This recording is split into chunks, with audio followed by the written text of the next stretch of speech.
NBC Radio News, this is Steve Porter. Congressional hopes for a recess later today are fading amid continuing debate over the emergency energy bill. Although House and Senate conferees approved the measure earlier, some Republicans are now vowing to block it on grounds it's impractical.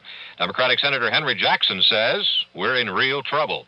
NBC News correspondent Russ Ward says the White House is not unaware of what's going on. The energy bill is being watched closely by the White House. Mr. Nixon has been meeting with William Timmons, his legislative liaison man. Energy Chief William Simon has been conferring with congressional members on those parts of the bill opposed by the president. White House press spokesman Gerald Warren referred to the measure as crucial to the nation and said the president would make no holiday plans until after the energy bill is taken care of. Earlier, the Senate approved and sent to the House the bill boosting Social Security benefits 11% next year. More news after this.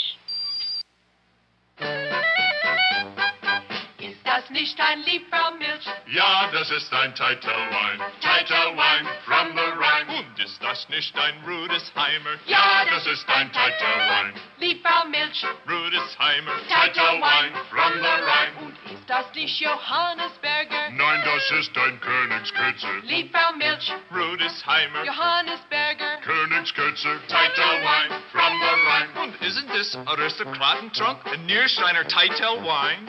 Ja, das ist ein Teitelwein. Teitelwein from the Rhine. And what about the Bernkastler? Mosel Blümchen, Zeller Schwarzkatzel. from the Rhine, from the Rhine. No Moselle, but German wines by Titel. Fine German wines from the Rhine Valley or the Moselle. Are they real? How can you tell? By the Gold Cup seal. It says Titel, your assurance of quality and satisfaction at fine stores. Ja, das ist ein Teitelwein. Titel Europa, Monarch Wine Importers, New York. Lieutenant William Calley's conviction and 20-year sentence for killing 22 Vietnamese civilians has been upheld by the highest military court.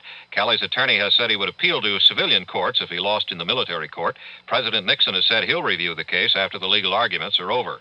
A group of consumer organizations has asked Energy Chief William Simon a lot of questions about the fuel shortage. Mrs. Helen Nelson of Milwaukee found him frank. She said she's encouraged the government's finally doing something, but she says many people remain unconvinced there is a shortage. I'm saying that the public has not been convinced. They do not have confidence that the deprivation that is being asked of them is absolutely and totally necessary for the public good. I think the public generally lacks confidence in the credibility of the administration, and this is undoubtedly a part of it. Mrs. Nelson is president of the Consumer Federation of America.